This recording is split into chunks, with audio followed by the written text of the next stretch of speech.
Howdy folks, welcome back to World of Tanks with our mighty Jingles, and we're back on the patch 8.2 test server, and we're still trying to find a Chinese tank that I like. Well, that's not fair. I liked the IS-2, the tier 7 Chinese heavy, but the IS-2 wasn't a tier 7 Chinese heavy. It was a Russian tank.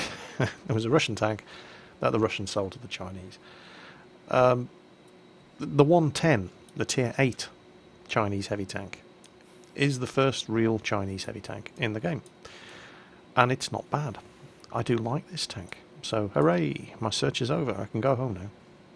What, you want more? Okay, no, alright. So here it is. The 110 Chinese heavy tank, tier 8. And you've got to draw immediate comparisons between this and the IS-3. Because that, that's the Russian tier 8 heavy. I mean, just look at it. There's the IS-3, and there's the 110. And the 110 is basically an IS-3 that's been squeezed in from the sides, so it's narrower, but it's taller, and it's got an IS-8 turret stuck on the top. And I do really mean an IS-8 turret stuck on the top. I'm not just saying it looks just like the IS-8's turret. It is the IS-8's turret. There it is, the T10 Turret. Go to the Russian tech tree, have a look at the IS-8. There it is, the T10 Turret. It's the same bloody turret. The stats are exactly the same. Same armour, everything. It's the same turret. That's exactly what it is. It's as if they bought a whole bunch of surplus Russian IS-8 turrets and plonked them all on top of their, well, I say IS-3 variant.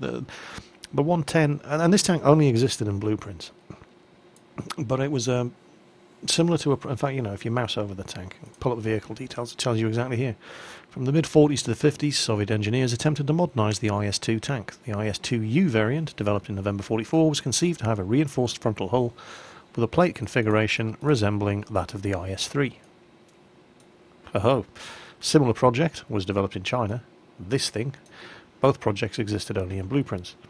So it's actually not a development of the IS-3. It's a development of the IS-2, but they reinforced and changed the front of the hull to give it this pike nose similar to that of the IS-3.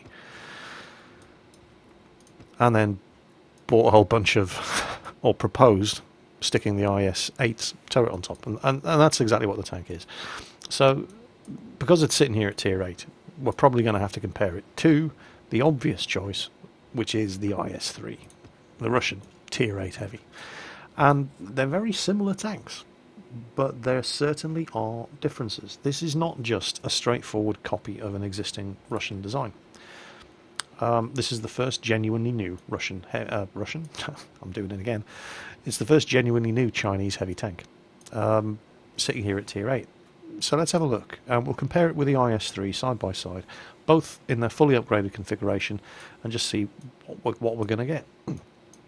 So the 110 has 1,550 hit points. It's 50 more than the IS-3. The 110 has a 580 horsepower engine and weighs 51 tons. The IS-3 has a 700 horsepower engine and weighs 49 tons. So the IS-3 has a better power to weight ratio. It's going to have better acceleration. It's going to reach its top speed of 38 kilometers per hour, much faster than the 110 is going to reach its top speed of 40 kilometers per hour. So again, we're looking at tanks, and it was like looking at the IS-2 at tier 7 in the Chinese tree. Similar but different. This thing's faster than the IS-3, but it doesn't have as good acceleration as the IS-3.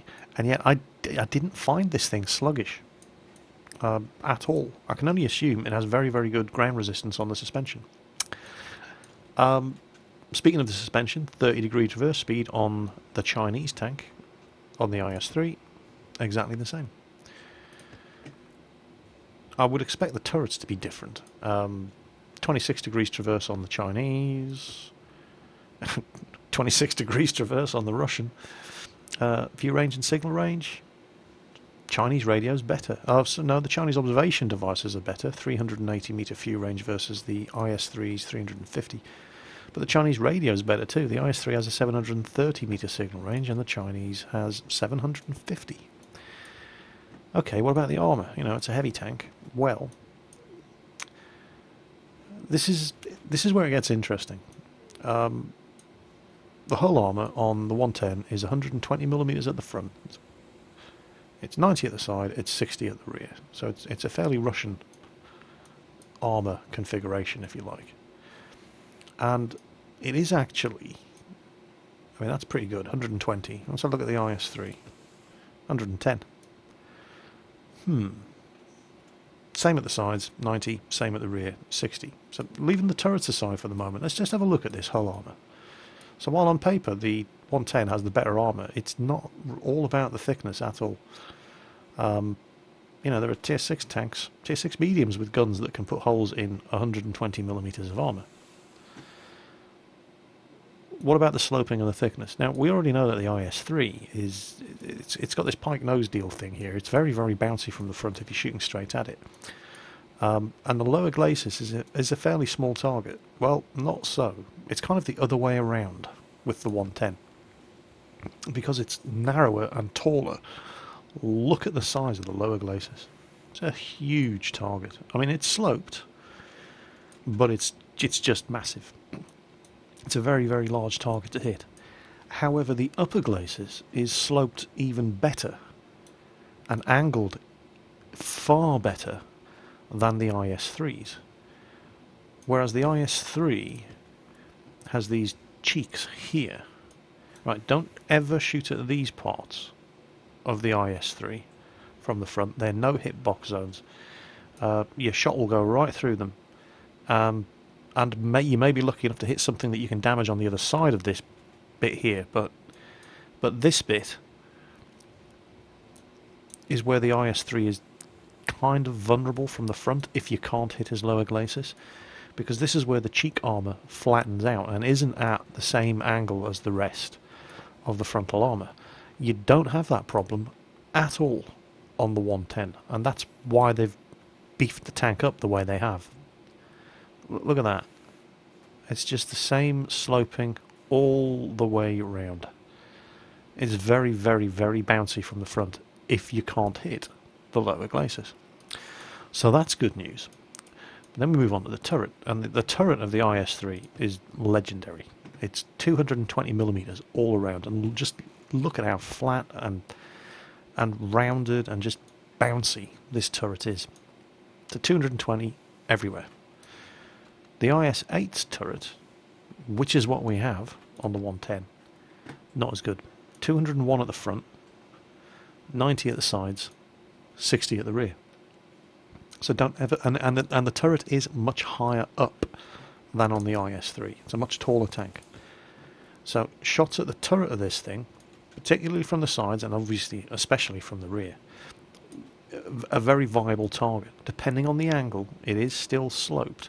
And don't forget that these rounded turrets, the armour isn't... The word I'm looking for is contiguous. And basically what that means is, well, where's the front of the turret and where's the side of the turret? Tell me where that 120mm starts. Well, I'll tell you where it starts. It starts here at the front. Tell me where the 120mm ends and where the 90mm begins. Yeah, it's not quite as straightforward as that. It's not as it's not as simple as a 120 at the front, 90 at the side, 60 at the rear. Yeah, shoot here and it's 60mm thick. Shoot there and it's probably 90mm thick. Shoot here and is it 90mm or is it 120mm? So yeah, treat that with a note of caution. Turret, however, remains an easier target as far as pure armour thickness is concerned than the rest of the tank, and it's a tall vehicle. I mean, it's not as tall as a German tank, but the turret is quite high up compared to the Russians, for example.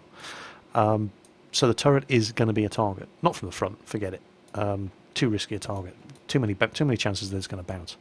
From the front, you want to be shooting the lower glacis. If you cannot hit the lower glacis of this thing and you're not accurate enough to put a hole in that or that, you're going to have severe problems with your shots bouncing off the front of this tank. Sides and rear, well, it's a bigger target.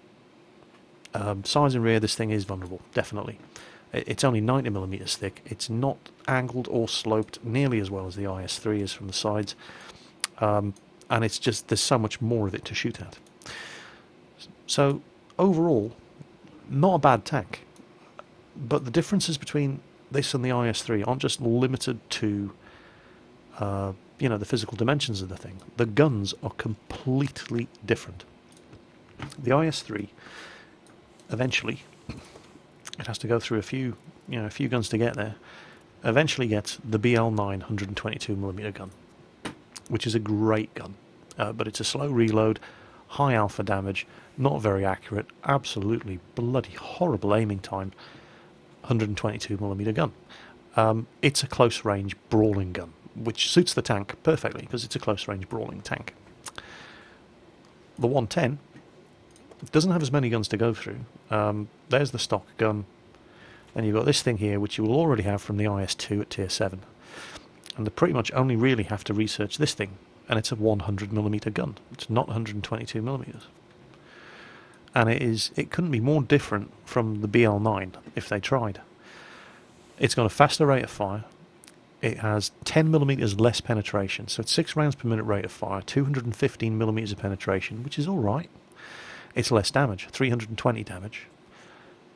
Nowhere, I'll say nowhere near, but yeah, it is. It's nowhere near the 390 average damage of the BL9 and the Russian 122mm guns. It's a lot more accurate. In fact, that's not bad accuracy at all, 0.37. There are plenty of Russian tank drivers who wish they had 0.37 accuracy on their guns. Hell, there were American tank drivers who wish they had that kind of accuracy on their guns. So that's not bad at all. It's not great, but it's definitely not bad. And it's got a faster aiming time.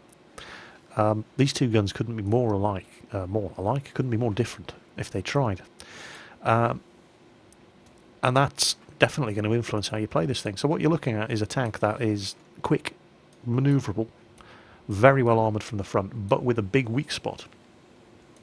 And it's more of a medium tank gun than you get on the IS-3, while still definitely being a heavy tank gun. But that gun wouldn't be out of place on a tier 9 or 10 medium tank. It's an interesting gun. I like it, and I like the fact that it does make this thing different to the IS-3, because a lot of the complaints that have been directed at the Chinese tanks, with some justification, some perfect justification in a lot of the cases, are that they're just carbon copies of the Russian tanks. Well, not the 110. Yeah, it looks like an IS-3, but it definitely isn't an IS-3. And I've been having fun driving it, and I've been a bit naughty driving it as well. You'll see what I mean in the replays. So, here we go. Now, I did actually have quite a hard time getting some decent replays of this tank. And it wasn't a problem with the tank at all. It was just the games I got into. My very, very first game, it was an Erlenberg match, and we kicked arse on our side of the map, and the team completely crumbled on the southern side of the map, and then we got swept up and attacked from both sides and just, died. And apart from anything else, there wasn't an awful lot from my point of view in that replay that really shoved this tank off. So I'm not going to show you that one. But the rest of the games that I had were, up to a point, kind of like this.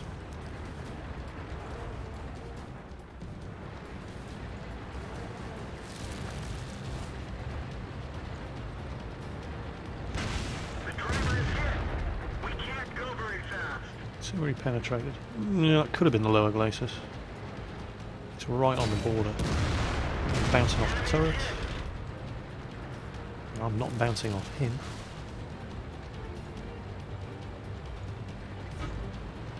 Yeah, there's all sorts of problems coming. Boom! There we go. Which is the ISU. ISU finishes him off. My second shot into that guy actually, while I was looking at the bounce on the turret, I blew his tracks off from the front, and that's why I came around this side of the rock to get 3 shots into his big fat Chinese ass. And we're winning 6-0.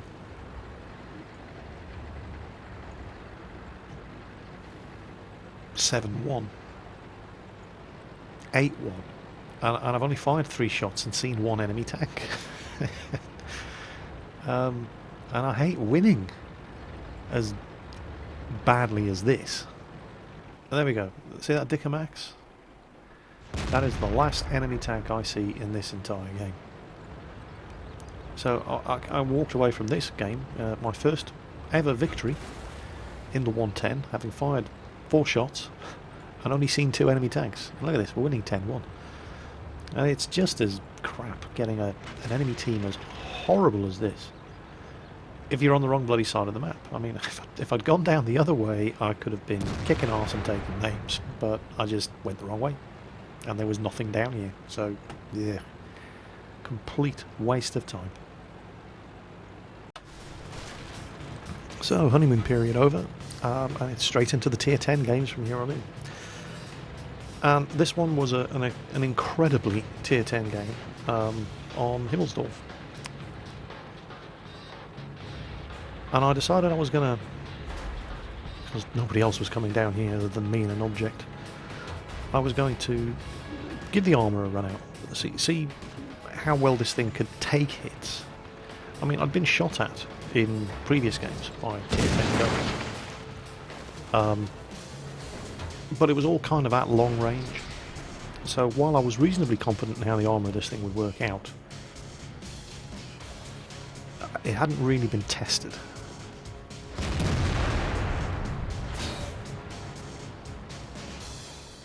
So that's quite promising.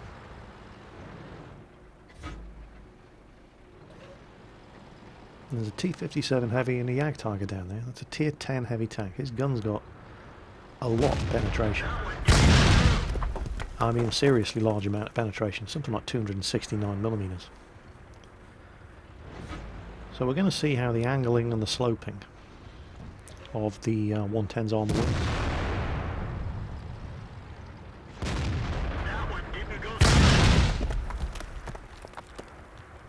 Now, my shooting isn't particularly good in this game. Well, not at first, anyway. My first couple of shots, and there's another bounce. Oh yeah. My first couple of shots at this T57 Heavy, I'm aiming for his hull, but he's angling it very, very well, so it's just bouncing off his upper glacis. And then I switch targets and I aim at his turret, and I must hit a dodgy angle because that one bounces as well. And I've taken no actual damage yet. He's trying to tease me into firing early.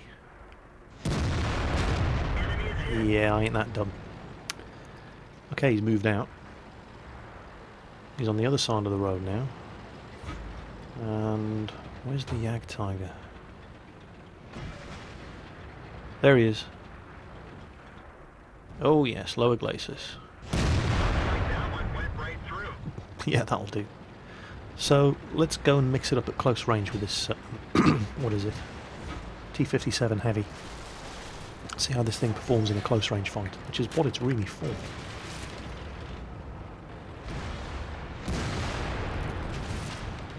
And I'll take a hit. Stupid. Buying himself some time by parking in front of that car. And there's another bounce. And another bounce.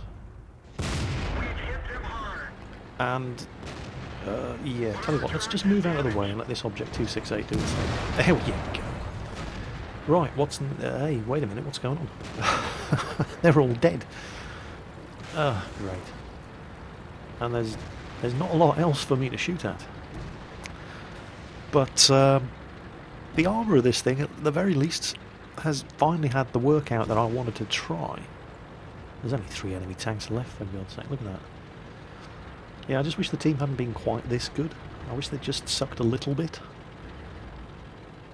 Give me the opportunity to actually shoot at something else. But you know, like I said, the armour at the very least has had a good run out in this match. And bearing in mind that these are all, even the Jag Tiger 88 has a tier 10 gun. These were all tier 10 guns firing back at me. And there's only 1 penetrating hit. And let us not forget, this thing is a tier 8 heavy tank. And this is a very, very, very tier 10 game.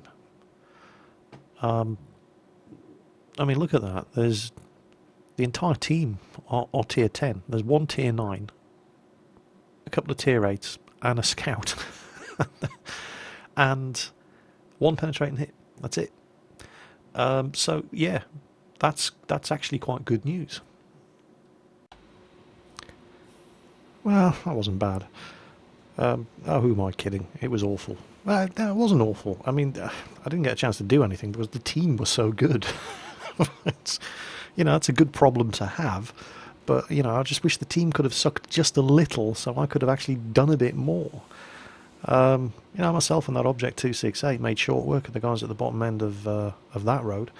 And what I would have liked to have done was for the guys on top of the hill to have not been quite so good, so I could loop around and come up behind the enemy heavies and do some good up there, or go around the other flank. But by the time we'd finished with those guys blocking the road, then everybody else was either dead or running away. There was just nothing I could shoot at. God knows I tried, but yeah. I know my team was too good. You never hear that complaint. So yeah, it was all right. But the armour, definitely, because we were taking a lot of hits, and there was a Jag Tiger and a T57 Heavy, Tier 10 Heavy Tank shooting back at us here. We're only Tier 8. And it certainly gave the armour a good workout. And I don't believe he was shooting gold. And I don't think it would have made any difference even if he had been shooting gold. Although perhaps he might have penetrated more with those shots that he was firing at the turret. But that would probably have been the only difference. The only advantage he would have had with my tank in that position in that game, that's the only advantage he would have had using gold ammo. The shots he fired at my upper glacis, every one of them bounced. And, just for the sake of comparison, there's a T57 Heavy Tank, and that gun has 269mm of penetration. And this is the point I'm making about using gold ammo. A tank with 269mm of penetration cannot get through 120mm of armour. And it's not because of the thickness. It's the angling and the sloping. And gold ammo, if it's not going to make any difference at all. I mean, what's the gold ammo like on this thing? God knows why you would need gold ammo. Well, it's high explosive anti-tank. Okay, where is it? There you go. Yeah, 381mm of penetration with gold ammo on this gun. What difference is it going to make? If you can't get through with 269, you're not going to get through with 381. It's not bouncing because it doesn't have enough penetration. It's bouncing because of the angles. It could have had 500mm of penetration. You keep shooting at the cheeks of the pike nose on this thing. You can have 1000mm of penetration. It's still going to bounce. You need to be shooting at flat angles, and the only place to reliably do that, firing at the front of this tank, is the lower glacis. And if your gun's good enough, the turret. And that is indeed where he scored most of his penetrating hits.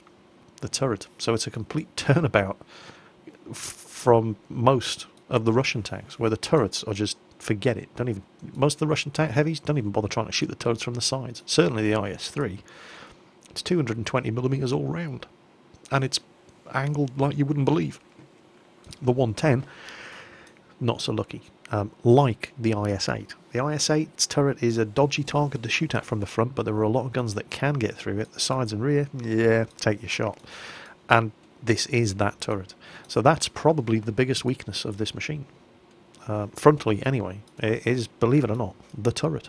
But it's not that much of a weakness. At the end of the day, it is still 201mm thick at the front, and it has a gun mantle. So, very, very tough tank. Very impressed with the way it can take hits. Of course, the thing with a test server is the honeymoon period it gives you.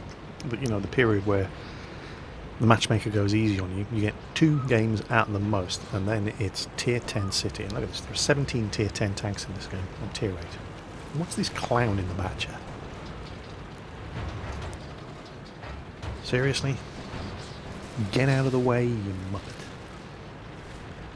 So, well, yeah, Tier 8 Heavy Tank in a very, very Tier 10 game. I mean, we don't even have any Tier 9s on our team. It's just Tier 10s and then us Tier 8s. But that's the test server matchmaker. It has to make games with what people are playing, and people are just playing Tier 10s. So, this is going to be a tough proposal. Oh, hello, Mr. Batchat. Thank you. That was a good one. Oh, there's a T62A up there as well.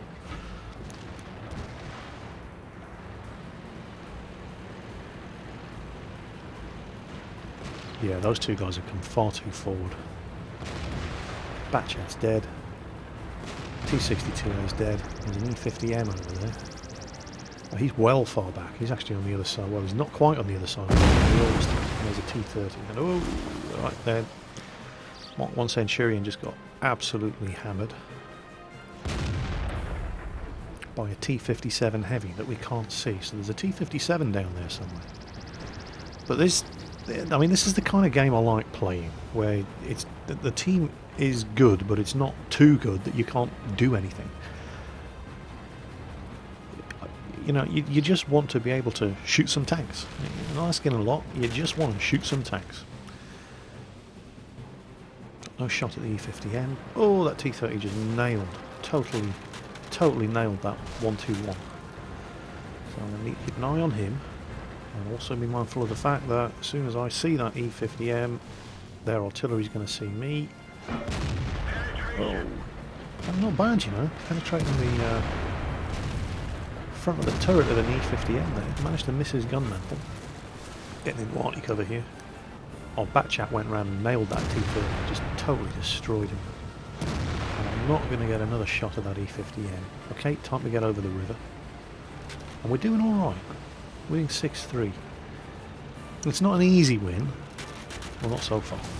But it's, you know, it's a fighting win. I just totally missed. Oh, there's that. Yeah, keep an eye on this FCM 50T, by the way. That's the new French Tier 8 heavy premium tank. We've lost the track. We're immobilized. And I'm getting pummeled here, but look at this. These shots that are bouncing here. And that's a T57 Tier 10 heavy shooting. The track. Let's roll. Track's back up. I don't know if you noticed, but if you look at the damaged module indicator, as it's repairing, the box starts filling up, so you can estimate how long you have to go before the equipment's repaired. It's a new feature. This guy's reloading. Otherwise he would have fired at me. And now he's in so much trouble. And I'm probably not going to get around here in time to finish him off. Or am I? No, I'm not. AMX 50 Fox 155. Okay, well, he's dead, we're not. Winning 9-4. There's the artillery. And this 100mm gun, yeah, it might not be the 122mm gun all the Russian heavies have, but it's a good gun. It's surprisingly accurate, and you don't have to spend nearly as long aiming as the Russians do. What's this?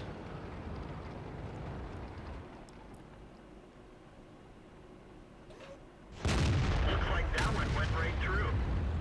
Well, I'm going to leave that S51 to the tender attentions of my compatriots here.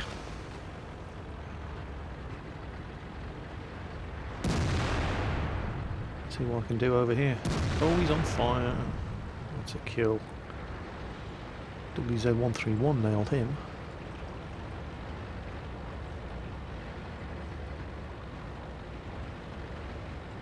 And as you can see, it doesn't have the power to weight ratio of the IS-3, but it ain't a slow tank. Cruising speed on this thing is really good. All I got left now is a pair of Tier 10 mediums. But I ain't scared of Tier 10 mediums in this tank. And it's only a Tier 8 heavy.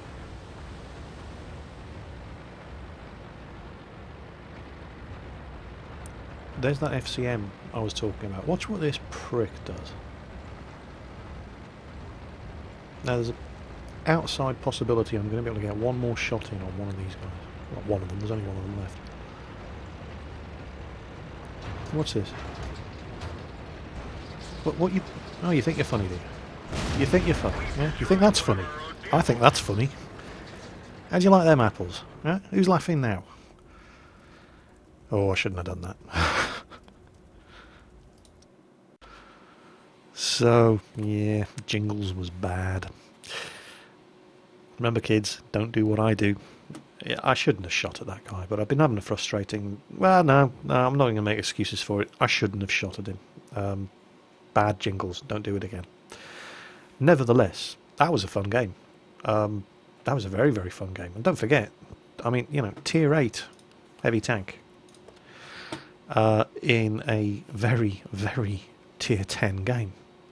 And I not only survived, I think I only took the one damaging hit. How many did I kill? I can't remember. Oh, I didn't kill anybody.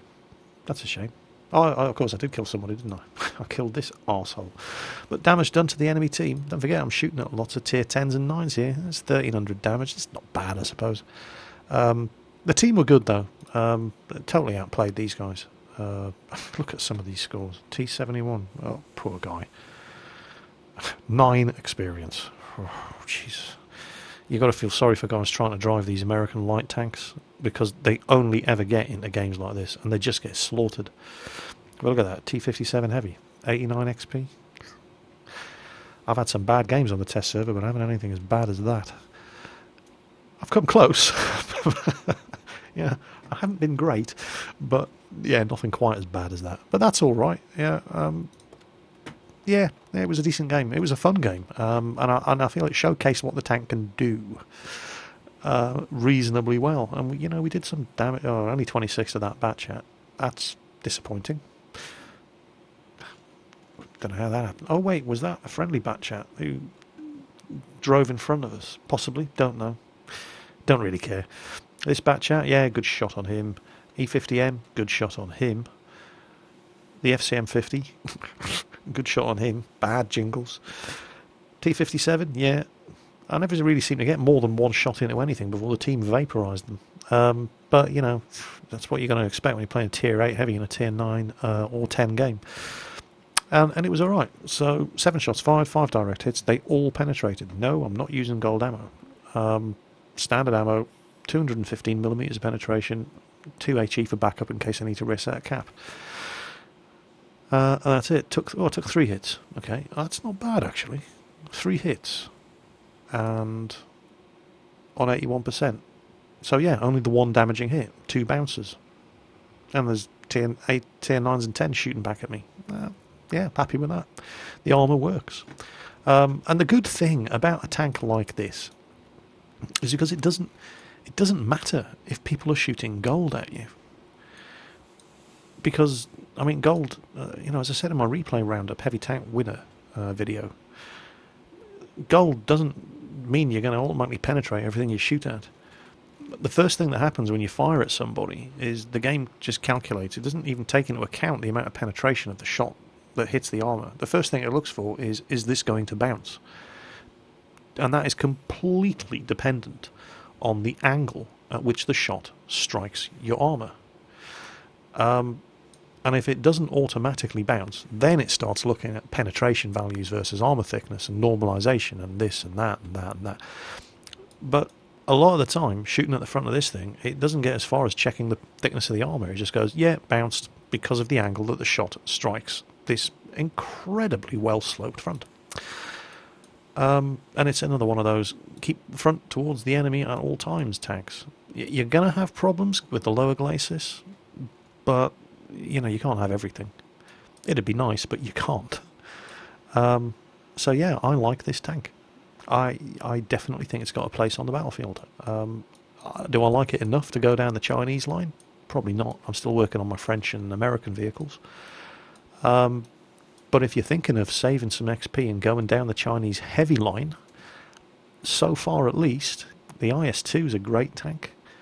The 110's a great tank too. I'm looking forward to the WZ-111 and the WZ... They really need to come up with better names for these things. The WZ-111 Model 1-4 at Tier 9, and wait for it, the WZ-111 Model 5A. 2 names of these tanks. Seriously, China. Get an imagination. This isn't good enough. So, yeah, I'll be looking forward to reviewing these things. A bit more accurately, previewing these things. So, yeah, there you go. That was the 110. Horribly, unimaginatively named Chinese Tier 8 heavy tank. And it's a good tank. So, as always, take care on the battlefield, and I'll catch you next time.